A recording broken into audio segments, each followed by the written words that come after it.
that person and that we would be part of the solution. We wouldn't just be characters typed on a screen. I just went live. Come give a quick kiss. No, but it would be real. I love you. You got Kaya.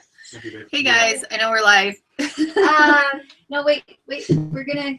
Okay. Bye. Sorry guys. Okay, I wanted to make sure that we had our group chat on. So usually it's a yellow button down underneath the title of the video that you have to actually click it to be able to enter the chat. So please make sure to click the button that says enter the chat. It's usually down on the left hand side underneath the video. So Paige is in here with me today. That's me. That's you. And I just made this. Last night I finished it. Yep. And today I put it on our baking knobby. And Okay. later I'm gonna, so I'm selling these on Etsy. So Okay. for 12 bucks, $12. And I made this a few days ago. Okay. So let me start the show really quick, okay? Okay. And then we'll talk about all your gear. So I thought it would be fun to have Paige in here today while we're doing this. And first off, I wanted to make sure that I follow my notes this time, and that way I don't feel like I'm bouncing around and you guys don't feel like I'm bouncing around. Brad from Big Family Homestead and Tommy from the Off-Grid Nation. Did I get that right, Tommy? You've changed your name. Anyway, I wanted to recap from last week. So last week, you guys all went and saw Brad from Big Family Homestead when he did his. So you all saw that. But then afterwards, we had Tommy. And the questions that Tommy asked on his show last week were things like, do you believe that gun control in school, on the police presence in schools, is that appropriate, or should teachers have firearms in school? That was kind of the direction that Tommy's talk went. So if you can type some questions in just so that I know that my chat is working, that would be awesome. I really need to know that you guys can get through to me. Okay, so Brad is 5 o'clock Mountain Time, I'm 6 o'clock Mountain Time, and then Tommy is 7 o'clock Mountain Time, just so that you know what time we are all at. And we call ourselves the Homestead Network, and we are trying to find other channels who want to be part of this. We do it every Sunday so that there's something more educational and family friendly for people. If, you know, Sunday's a day of rest and it's really nice to sit back, and sometimes movie watching and that kind of thing can be part of the relaxation. So that's kind of what we're aiming for. So today, let's make sure I have it all down.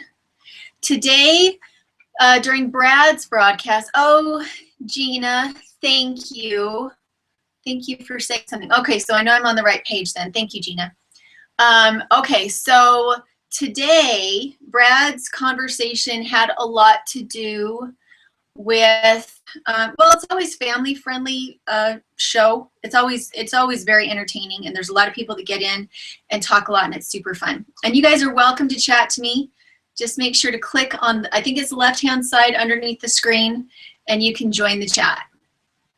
Okay, so Brad talked today about, for one thing, he talked about Lumnah Acres, and I adore Lumnah Acres. The videos are entertaining, they're well made, and Al, who is the creator of Lumnah Acres, is very well educated in what he's doing. He doesn't kind of fly by the seat of his pants. He does his research, and then he does things really well. What else do we have? Welcome back. Hi, Cheyenne. Thanks, guys, for saying something. Sometimes I worry I'm on the wrong page and I'm just not getting it right. Okay, so what else did they talk about? They did a soap giveaway. And what else did you talk about, Brad? Brad, if you're there, remind me what else you talked about. There towards the end, we talked about what it is we believe about what's happening with our country, and kind of talking about the only way that you see change is by changing what's happening in your own life. You're kind of powerless to change anything else. So today we will move on to my broadcast and kind of what I wanted to cover today. Today I have a guest star, which would be Paige, my daughter. She is, how old are you, Paige? 9. She's 9. And she, I'm going to start this out with an introduction to the spinning since you're having to watch the spinning. So these are Spinolution wheels. Mine is a hopper.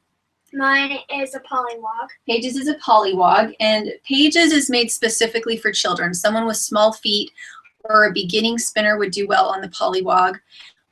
It's not a production spinner. It's just meant, hey, Sugar Run Rabbitry. The polywog is meant to be for someone with small feet or for children to start on. And that's really why they built it, so that it wouldn't be cost prohibitive.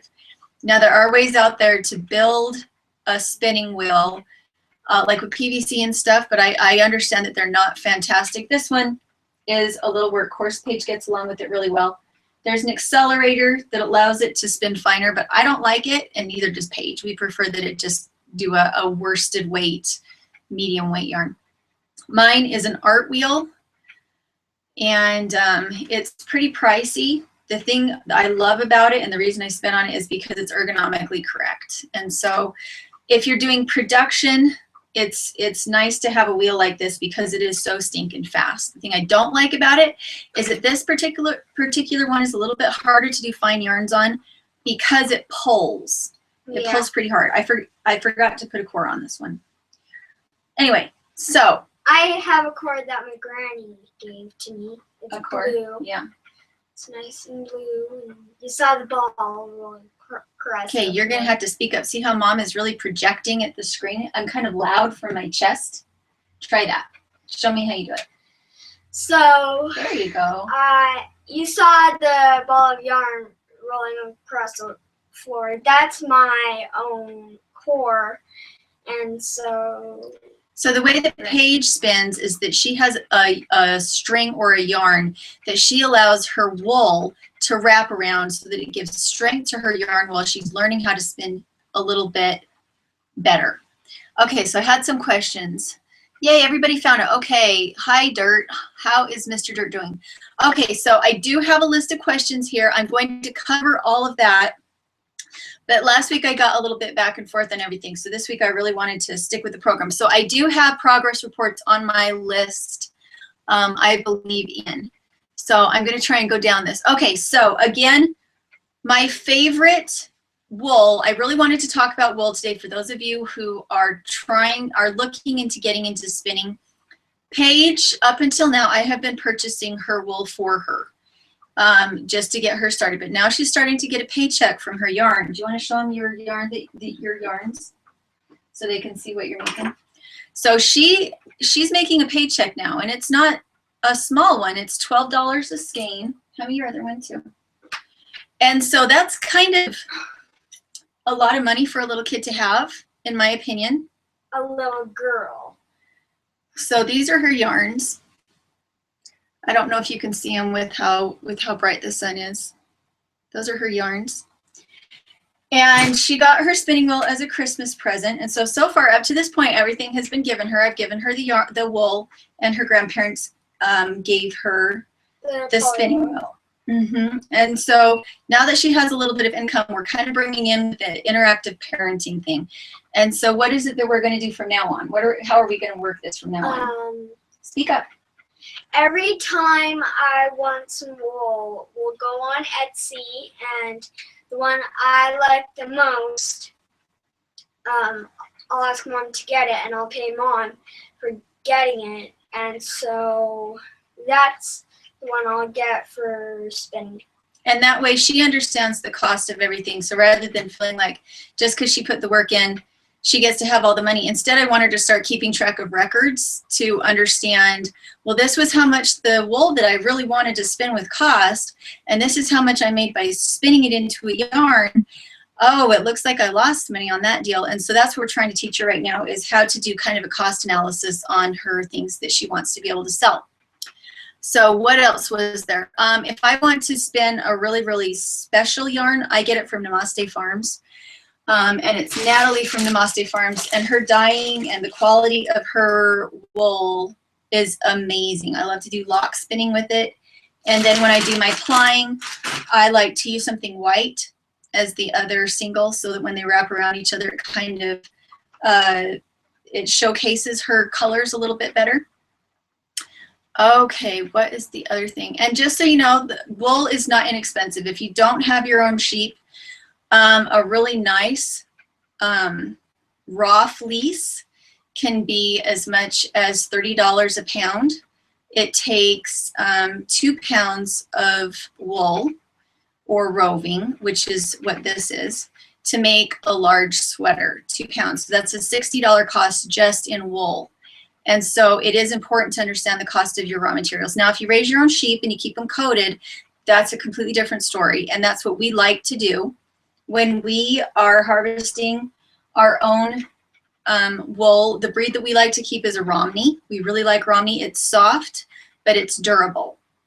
And that's the sheep that we have absolutely loved. The source of the last Romney that we had was from PJ Hartwell, and that's online. PJ Hartwell, I think, is it .com or .net? I don't remember. And they are up in Caldwell, Idaho. Very high quality Romneys that are meant for fleece production. But a Romney also produces a very nice meat lamb. And so they are dual purpose that way, and we've had really good luck with them. If you get into something like a merino or a mohair goat, you're not going to be eating them for meat. Okay.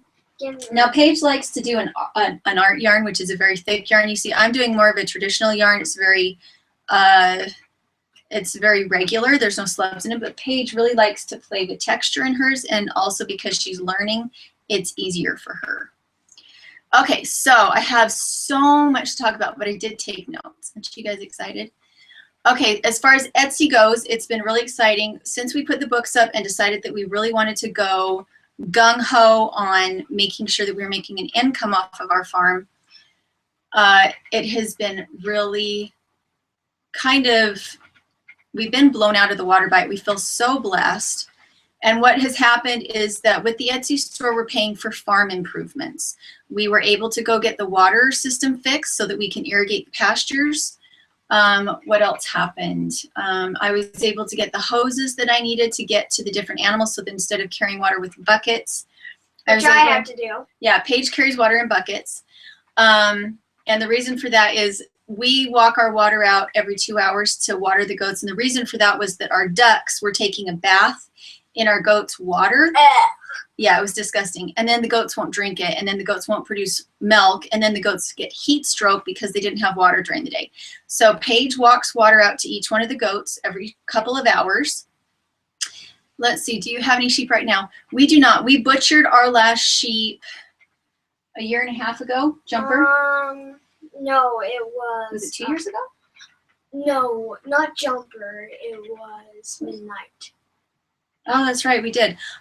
We raised sheep last year, and we raised them on our milk goats. So instead of bottle feeding, on Empress. We raised them on Empress. We get the baby sheep when the goat has just barely kidded, and because of that, her hormones are still high enough that she will just accept the lamb on as her own lamb, and that way we don't have to do bottles, and above all, we don't get attached to the sheep. It's very hard to butcher a lamb that thinks you're its mother. That's very, very difficult. So that's right, we did have Midnight. Okay, so I did forget, but I was on Etsy though. We want to talk about the Etsy. I know there's people out there that are trying to start a revenue stream for their farm, so I did want to talk about the Etsy. Now, the way that we've made it practical to this point is that I started off with free stuff. I started off with free fabric for my aprons and free fabric for my homesteading notebooks. And what wasn't free, I was buying at garage sales. It was high quality. I was very picky about what I got, but I wasn't spending more than 10 cents on things. And the homesteading notebooks themselves I got at secondhand stores that were like old Franklin planners. And that's the reason I even started sewing the covers for the Homestead notebooks, was because they were Franklin planners and I needed to be able to cover up that logo. So that's why the Homestead notebooks that I make have a cover. Oh, that makes sense.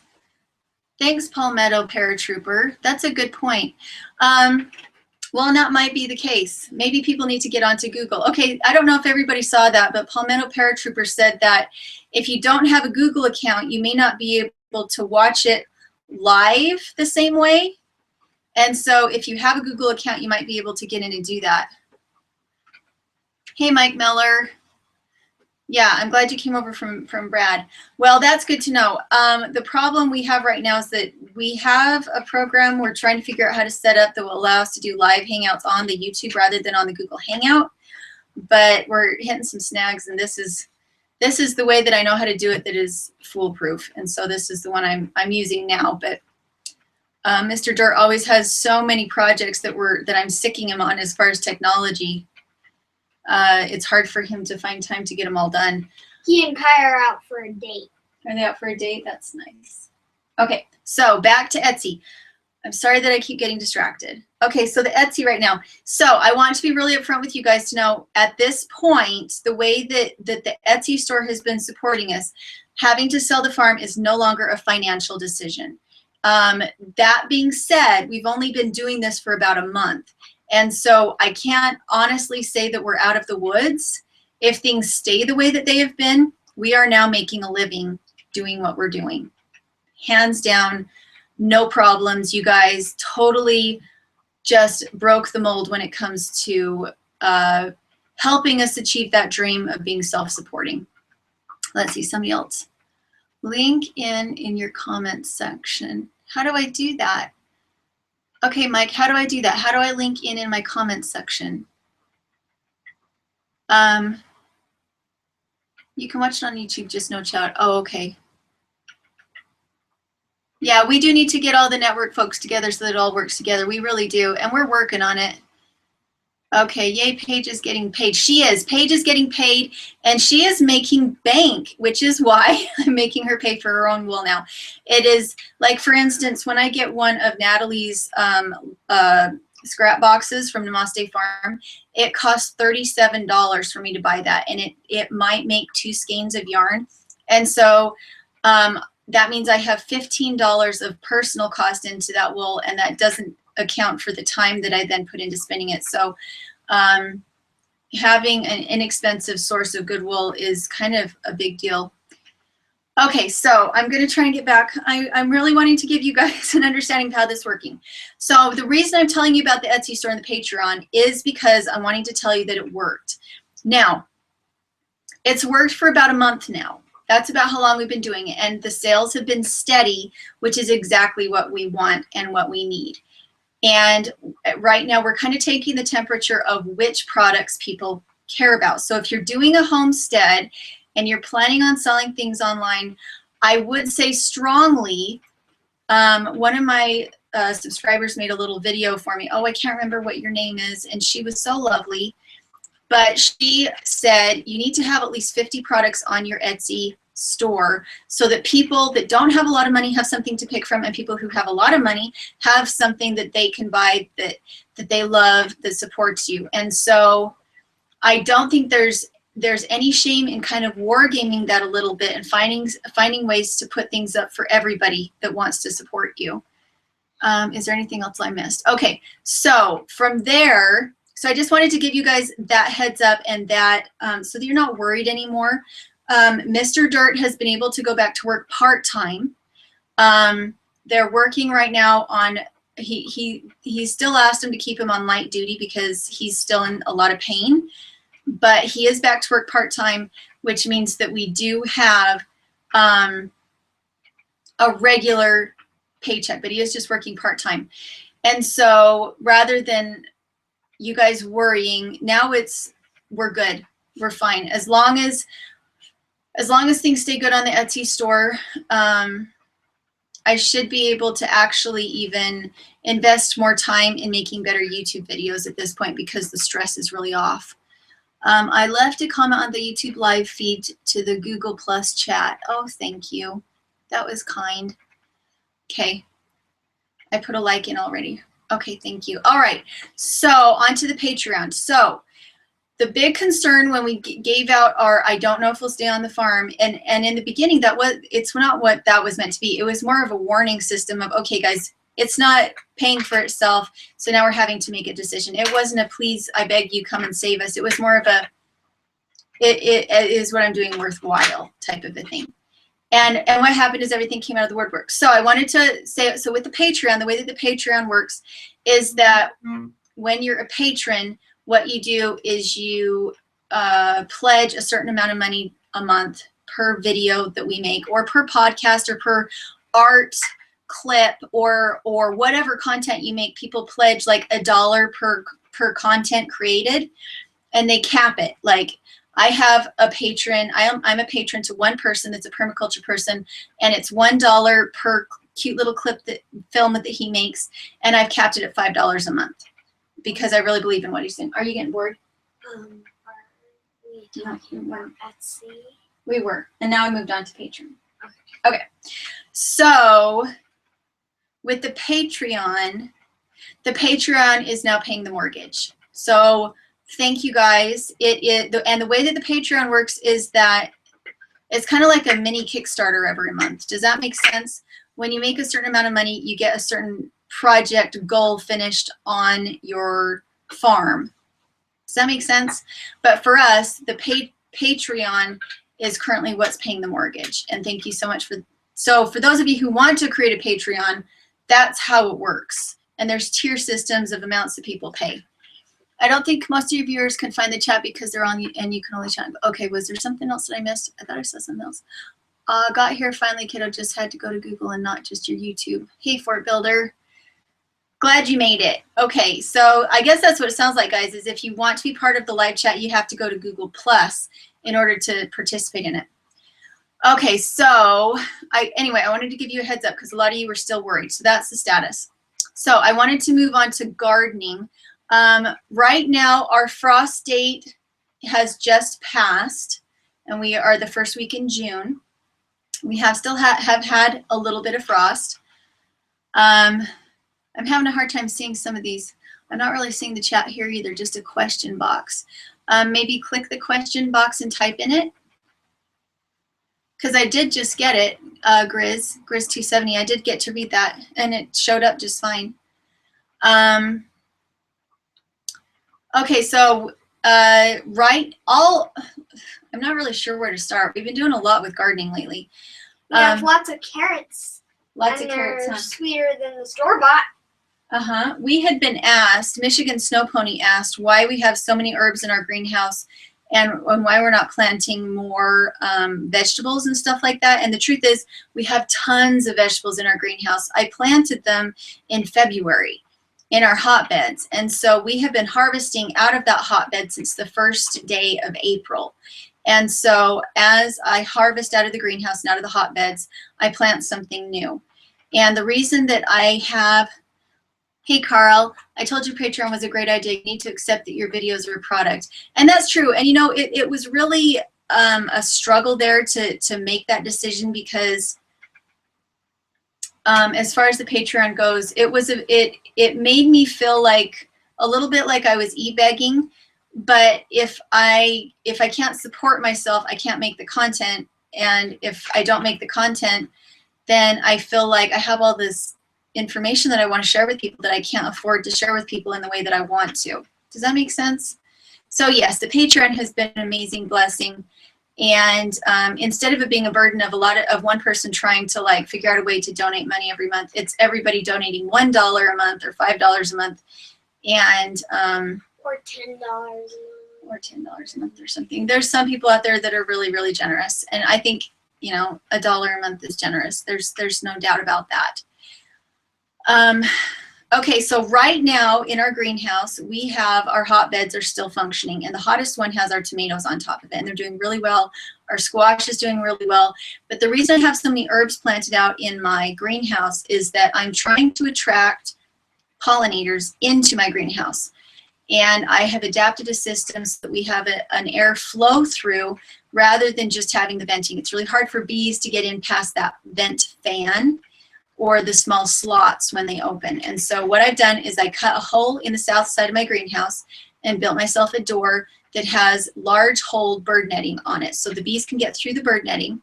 And then on the other end, I have the screen door fully open with a little cage around the bottom to keep the ducks out so that the pollinators can get in and out at will. And the herbs are in there with their blossoms to tempt the bees into the greenhouse. It's not asking to get paid for a quality product. Thanks, Carl. And we don't know if there's any benefits. Yes, even Paige could do $1 a month. Well, and the nice thing is, okay, so this is the nice thing about the way we're doing it now. I'll go back to the Patreon. Carl brought this up, so we'll talk about this. Because we've diversified, because we have the videos that bring in money that are on our regular YouTube channel, regular YouTube channel where we have the stupid ads that go up before it. We have a little bit of income from that. But then we have the Etsy store. Hey, Ground Prepper. And then we have the Etsy store. The Etsy store allows us to actually make products from our farm to be able to sell to people. And I love that, especially in the winter, having something to do with my hands so that I'm not just like, well, I could go feed the pigs again. You know, I love to watch YouTube channels, but I love to watch YouTube, but I don't feel good about watching it when I don't have something to do with my hands. And so we have the Etsy store, and that brings in income. And then now we have the Patreon, and what that does is it pushes us kind of into a different genre of video making and allows us to have kind of a guaranteed income where the YouTube video income is never consistent. And what's the other thing? Are we doing anything else? I do a little bit of the YouTube growth consulting on the side. And so because we've diversified, it's a little tricky because we have we wear a lot of hats. Hey, Nelson Homestead. Because we wear a lot of hats, we feel a little bit frantic right now, but I cannot believe how quickly everything just came into place. And so for those of you who are trying to do this, now it was at the encouragement of all of our viewers that we did the Patreon and the is it just the Patreon? Yeah, the Patreon. But it was Mike Gowan over at oogletree.com that taught me how to do the digital products so that there were some things that I sold that I didn't have to create again. I could just do the books, and that was a huge blessing. Okay, we're going to get back to gardening. Okay, so right now what is coming on in the greenhouse is turnip greens. And I did turnip greens because I just wanted to see what the different greens would be like. We already do a lot of Swiss chard. The spinach has already bolted, so it's too late in the season for the spinach. But we love Swiss chard, and so we tried the turnip greens, and our turnip greens are just, wow, they're so productive right now, and they're beautiful.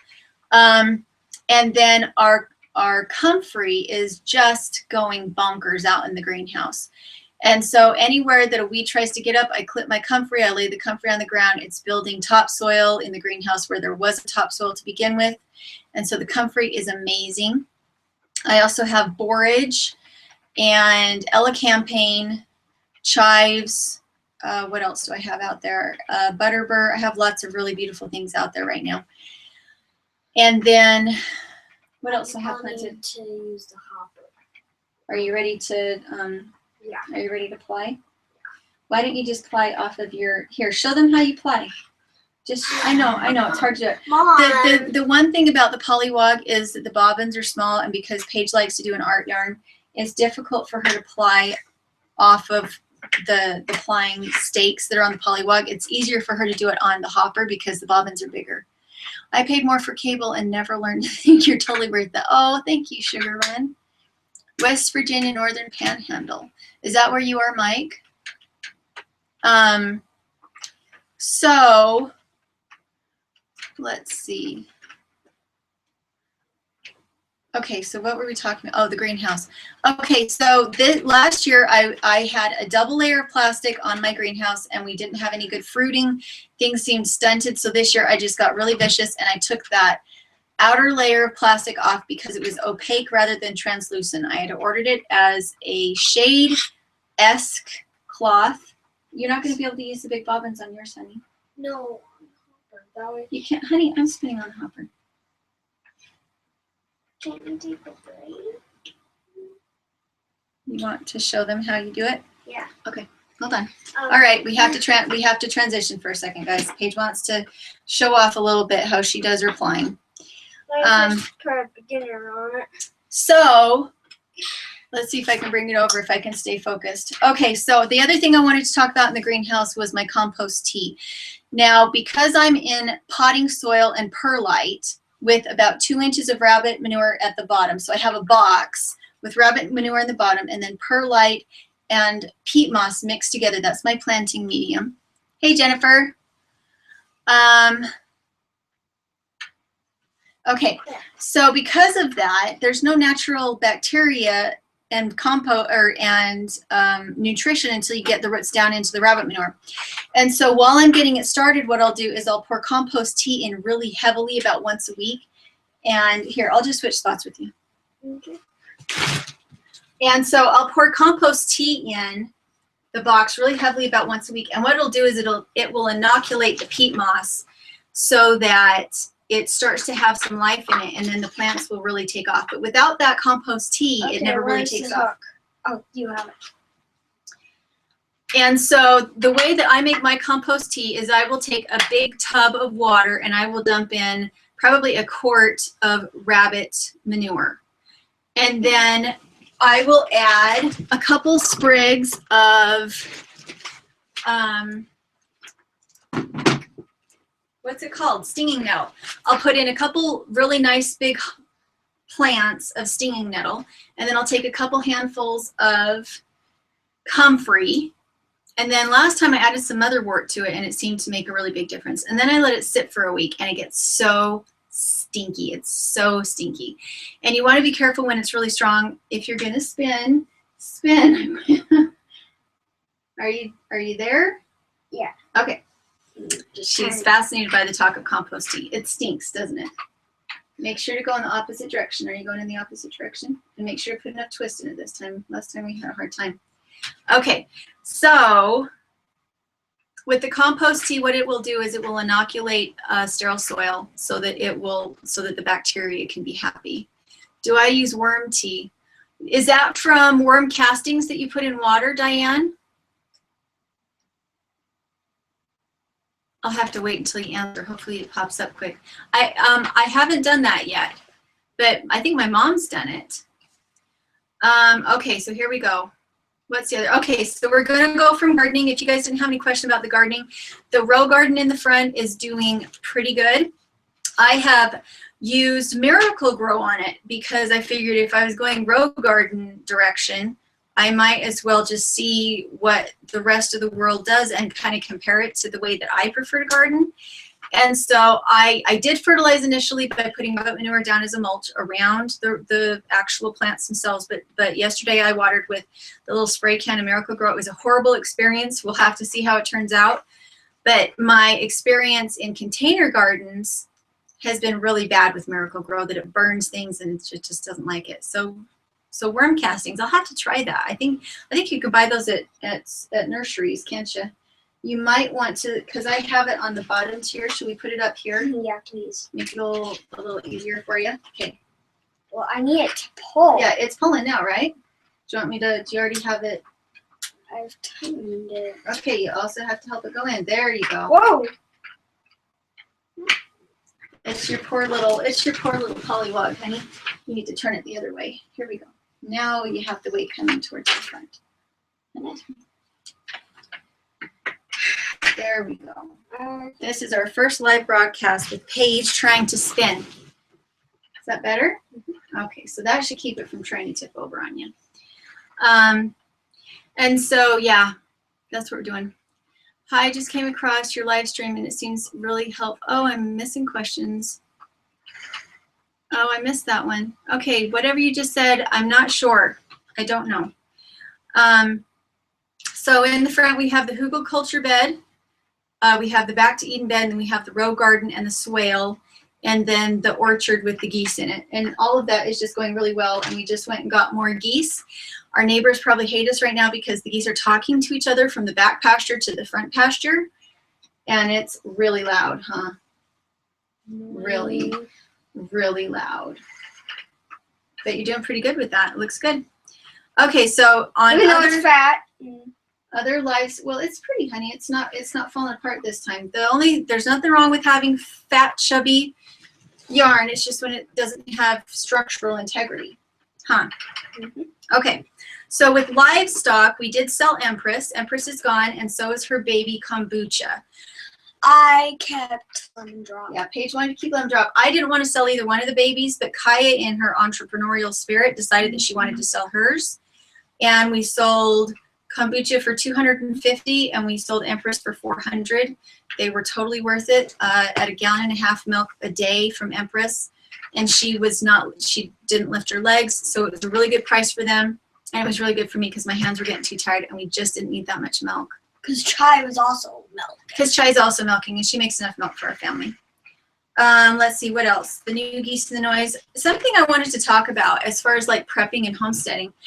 We buy eggs on occasion. I know that sounds really, really horrible. We're homesteaders. Aren't we supposed to be these hardcore people that only eat off the land? And the way that I look at it is if your mentality is such that you're willing for your principles to let your family be hungry and you be stressed out, because here's the thing, we have our ducks and she keeps hiding her nest, and some days we cannot find that nest. It takes us a couple, maybe 3 days to find that nest, and then there will be 24 eggs and there we'll have plenty again.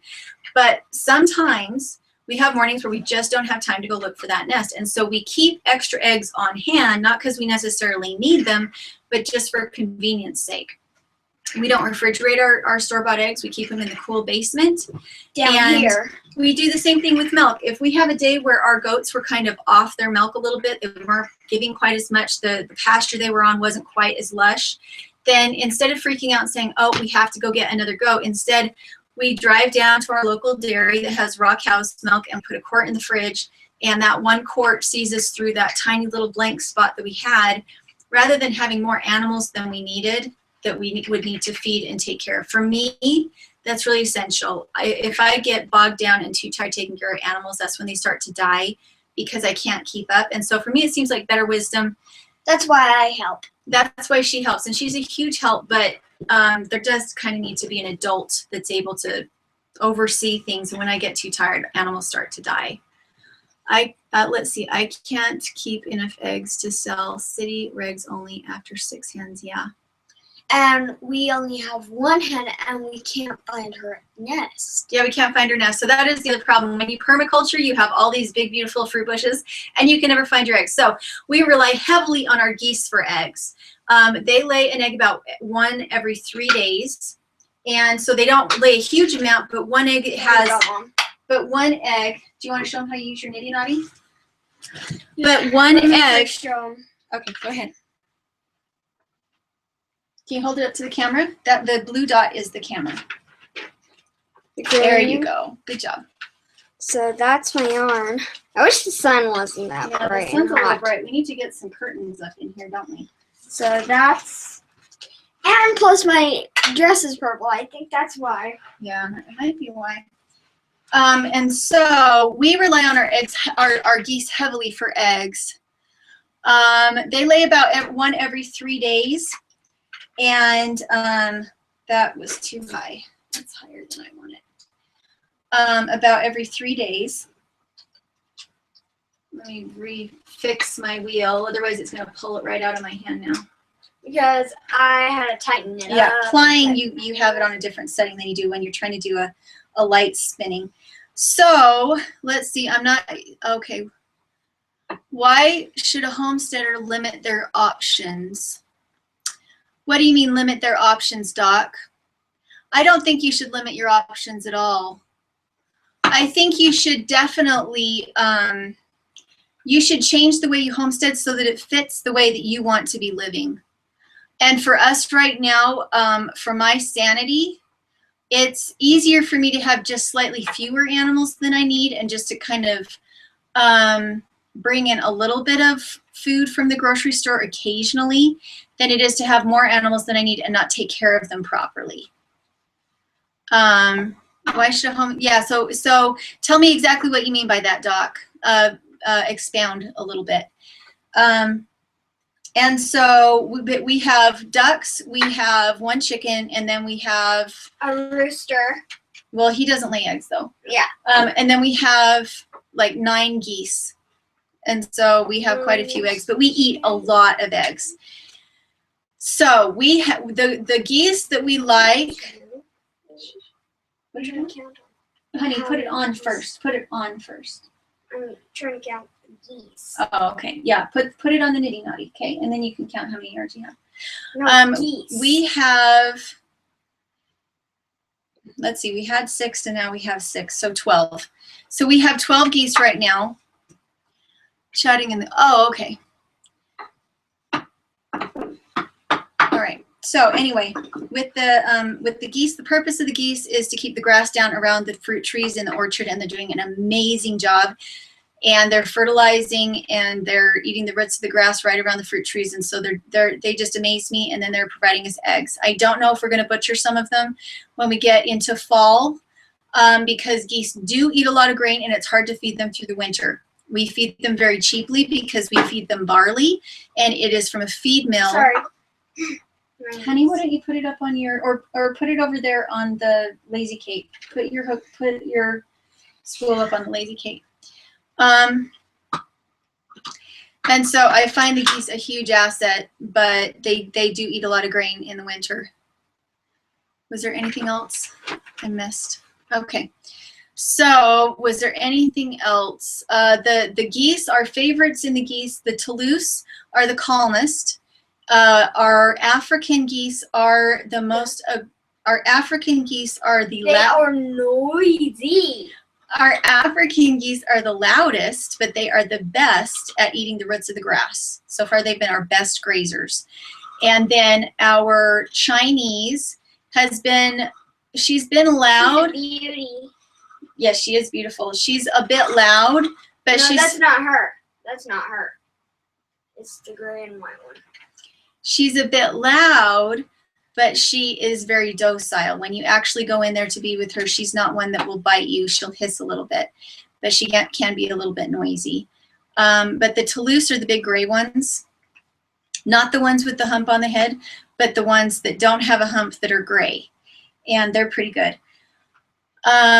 Let's see, what else is there? We have our Muscovy ducks sitting on babies again, and the geese are terrified of where they are, so they keep following the ducklings that are just maturing, and the ducklings are scared because they have these big geese always following them, so they're all a little bit frantic right now, and I think the neighbors hate us. I kind of don't like us right now either because of it. It takes about 2 weeks for geese to calm down and stop making all the noise, and then they settle down, and the only time they freak out is when a stranger comes on the property or somebody they consider a predator. And so because we purchased all of our geese at different times, it's been nonstop cacophony for the last 2 months since we got them, because every couple weeks I find another cheap set of adult geese and I add them in, and everybody has to get reintroduced again. It's hard. It is hard. But Stop getting geese. well, we are done now. We are done getting geese now. So the point of that is that I much prefer to get adult geese to young geese, because when we first tried to do goslings, when we first started homesteading, the fox would always take them out. Yeah, I took care of some goslings. I took care of 4 goslings, and two or 3 months after that, a fox came and got them, and I was so sad because they were so cute. Like, they were tiny. Yeah, I like what you said, Doc, about, yeah, I really do think that that homesteaders who think that everything that they eat has to come from their homestead, it's a good way to get burned out. And and thus what you're good at and what you enjoy is what you should pursue. And definitely make sure your other needs are met as close to home as they can be. Like you said, like a bartering system, I think that's the best way to go, definitely. Okay, so next question is, okay, here is an exciting thing. We have 2 woofers coming. And for those of you who don't know what a woofer is, it's the Worldwide Organization of Farmers, or something. What it is it's traveling apprentices, people that want to work on farms for a season in exchange for room and board. They don't get paid, and they just live with you and learn how to farm. And they're kind of like traveling apprentices, farming apprentices. And we have 2 coming, one here in about a week and a half, super excited. And then we have one coming with, I think it's her boyfriend, in September. And so excited. I could so use it. Right now with all the Etsy stuff I'm making, my hands are really delicate. And last time I went to go get hay, I prayed the whole time, Lord, let there be somebody here who can help me load this hay, because if they're 100-pound bales, it's not that I'm not strong enough to do it. It is. I am strong enough to do it, but my hands are damaged for about a week afterwards just because of kind of the abuse. Milking and knitting and all the things that I do, huh?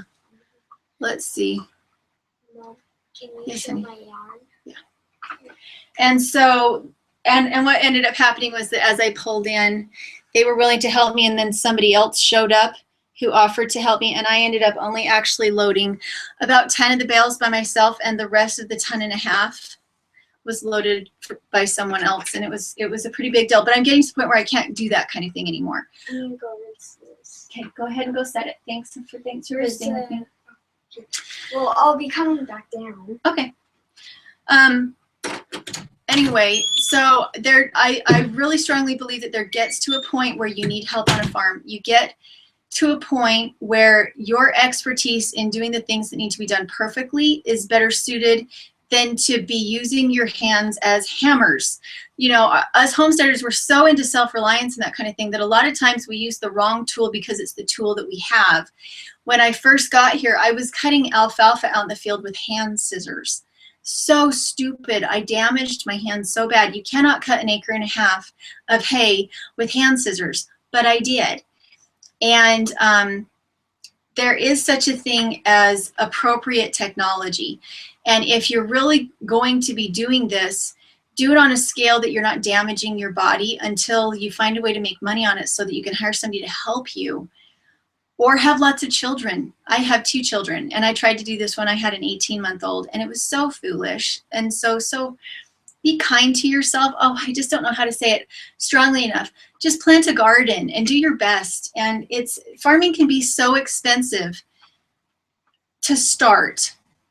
Once you have your systems down and your soil is healthy and in place, it's not the same as it is when you first start. But when you first start, it's thousands and thousands of dollars to get things set up.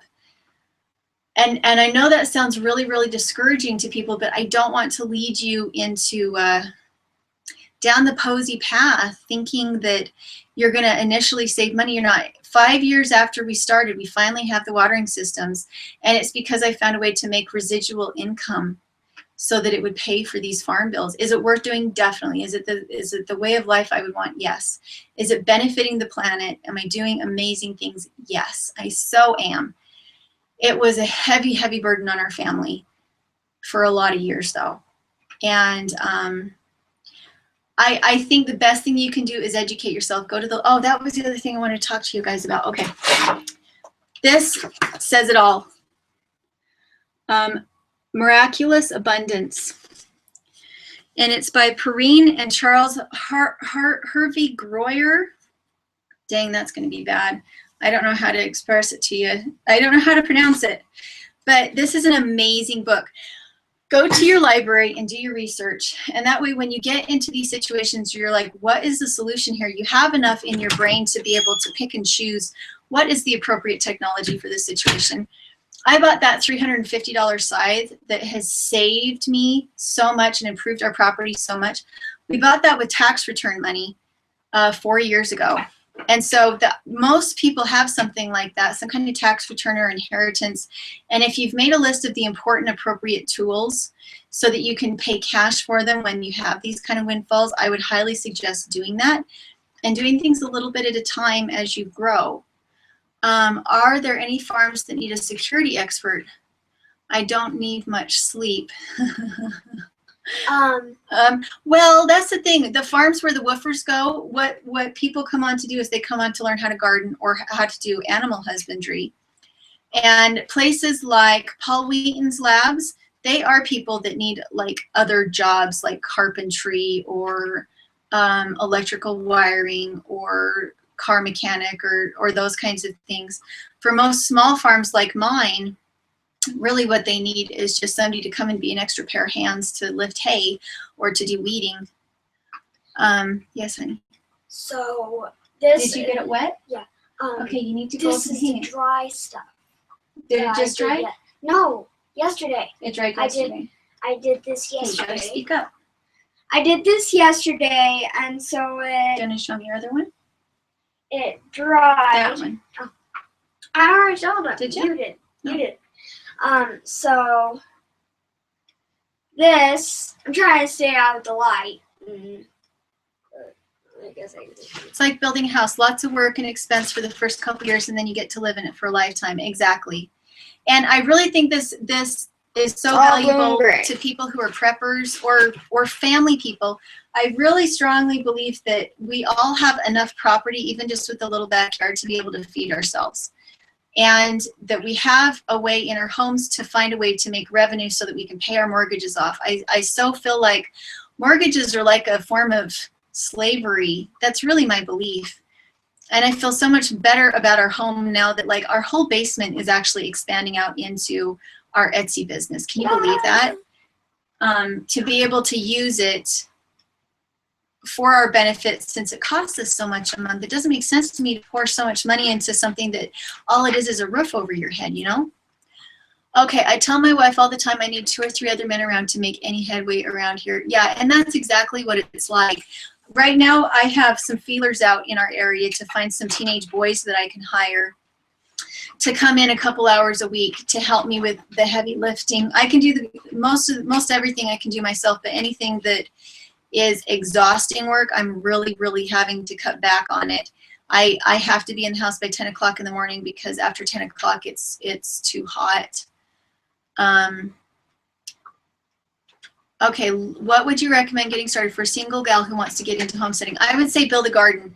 Have some meat rabbits in your backyard and get really, really good at gardening. Learn how to create your own soil. Oh, that was the point of that book. I'm still getting distracted. I made myself a whole list and I'm still getting distracted. Okay, so this is the book, Miraculous Abundance. And these people started out just as they just had a little piece of property. And now what they have is this expertise, and they went through all of the same research that I went through to find how to do this, and it was all trial and error, and they went into a lot of debt through some of those years in order to create revenue streams and products and everything, and it took them 10 years. For us, it took me 1 year.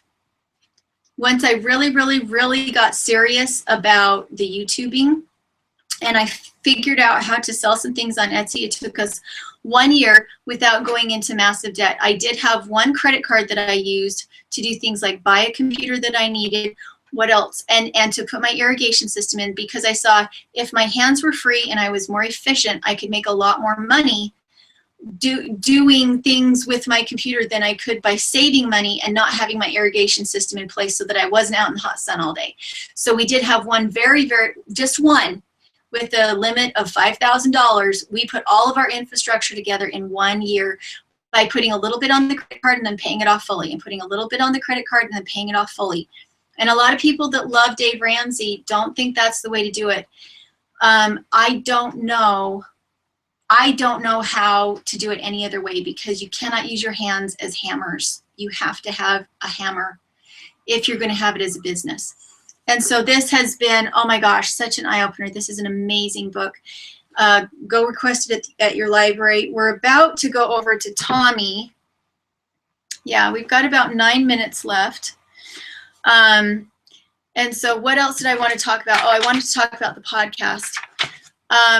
Okay, so my friend Cinnamon and I are going to be doing a separate Patreon Tomorrow. Are going to be doing a separate Patreon as a podcast together. She is a cleaning expert. She's an amazing, smart girl. Her husband already has a podcast set up about mowing as a business, and she wants to ask me questions about homesteading, and we're going to turn it into a podcast. We're doing it as an experiment. Neither one of us have done a podcast before. I think we have 3 or 4 under our belt now.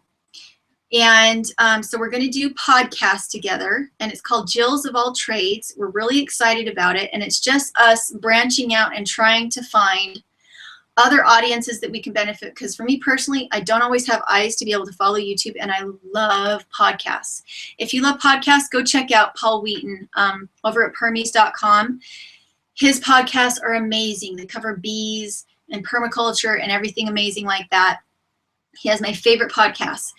And so we're going to try and open up a separate business doing these podcasts. We're going to do it together. A guy I was with in Afghanistan with, and I'm trying to get into a multiple family homestead. See, and I worry about multiple family homesteads. A lot of times the politics that get into that can be damaging. And Paul Wheaton has talked about that because he has multiple family homestead up in Montana. And he has found that he has to be careful to delineate between this is yours and this is mine, and there's no blend over. We have general rules that we follow, but this is still mine and this is still yours. We have a responsibility. We offer it up as you can purchase it before if I want bought out, I have to offer you before I offer somebody outside the group. My parents tried to set that up for me and my siblings, and what ended up happening was that when jobs change, or if somebody doesn't want the big family house, they want a smaller house, but who gets what property, it all turned out to be a little bit messy in the end. But if you can make it work, I think that's amazing. I have a 13-year-old son, and he doesn't like to help, but what he doesn't realize is it will help us. That's so true. Kids with skills, kids with skills. If you've got a kid that already knows the value of money before they're 12, maybe they don't have to go to college. Maybe they don't have to put $75,000 into an education that won't make them anything. Instead, they'll already have their business and their livelihood before they're 18. That's how I feel about it. Okay, so it's about time to go over to Tommy's. Again, last time Tommy talked about whether or not the police presence in high schools should be able to carry firearms, and should the teachers be trained to be able to carry firearms to keep our kids safe. I definitely agree with you, but because we have been through hell together already, I think it will work out okay. Well, and it totally could. And that's the thing is, if you have the right rapport and you already have, again, residual income so that you can go somewhere remote and not all of you be dependent on outside work, I really think it is possible. Our community here, our neighbors are our best friends. We adore them. And we live similarly anyway, and so if we were to go out and do something like that with them, it would be a natural fit. I totally agree. It depends on the group. Okay, so I think, how many minutes do we have before we go over to Tommy's? We've got about 5 minutes to go over to Tommy's. Does anybody have an additional question? Otherwise, I can talk about apron fabric. So the one thing I wanted to say about the Etsy store is that first off, I started with free fabric or inexpensive quality fabric, but I have felt like the aprons I was making were not thick enough. I felt like they were pretty, but I felt like the fabric was a little bit thin. And so now we went and we found some that was, we found a bunch, and it was really exciting, and it's called Duck. It's cotton, and it's called Duck. And I'm trying really hard to improve our Etsy store as we go, that as we can afford to get a little bit better quality materials and raw ingredients, that's what we're doing, so that it doesn't take us as much time to fix it so that it's okay, and instead it's just better to begin with. I feel like spending that little bit of extra money on raw ingredients so that you can make your customers happy is important. So to all of you who have those thinner aprons out there that I first started with, I hope you still love them. I am trying to get some thicker ones out there because I don't think pretty just cuts it with the aprons. Even though they were just as good as any apron you can get at Walmart, I don't want to sell Walmart quality stuff. And so we have found some better fabric. And again, we're having Paige buy her own fiber now so that so that she sees the cost and also the ease of using better stuff. What I'm really trying to save up on is for a Maltese. She thinks she wants a puppy. Apparently, the puppy we already have is a used puppy, so it's not as good as a new puppy. Because I want to play with the puppy. I know. She's kind of a little old dog, isn't she? Yeah, she's 90 years old. She is a little old puppy, and she doesn't bounce and play anymore. But we have to be careful because every time we've had a puppy before that wasn't a little lap dog puppy, they ended up killing chickens. Let's see. Was there anything else? Okay. See, I made a necklace. It's beautiful. And so we're doing this every Sunday with Brad from Big Family Homestead at 5 o'clock Mountain Time, me at 6 o'clock Mountain Time, and then Tommy from the Off Grid Nation. He is at 7 o'clock Mountain Time. And so make sure to go over to his channel next. He is more of the American freedom patriot movement. Brad from Big Family Homestead is heavily into entertainment and self-reliance. I am very solidly in the homesteading realm. I love self-reliance through livestock and gardens and stuff like that. And Tommy is along the political side of things, which I think all comes together and melds very nicely and allows everybody to kind of get their word in edgewise. And so let's see. I don't think I see anything else. Thanks, Dan. I'm trying to give myself timer so that everybody has time to move over there. So do you want to say anything else? We got 2 minutes. Go check out our YouTube channel and our Etsy channel and make sure to subscribe and share. Good one. Okay, so if you do want to go to our Etsy store and support our farm, it is www.etsy.com/shop/Dirtpatcheaven, and I will put the links below. We also have our Patreon account for people to be able to go and support our farm. Even though there's small streams, when you add a lot of small streams together, they make a river. And it's been really, really exciting to be able to get the infrastructure that we need and also meet our family bills. It's never happened before. We've had some really exciting things where we just went in and we're like, yep, we need to fix the water. Here's the check. This is how we do it. And it's just been so exciting to have that ability to do that. And so if you guys have any questions, make sure next time to have signed up with the G+ so that you can ask the questions.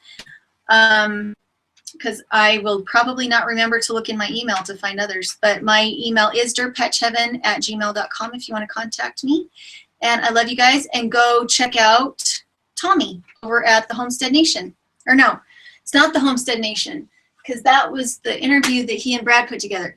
Okay, Tommy is at the Off-Grid Nation. Got to keep all this together. Okay, I love you guys. We'll talk to you later.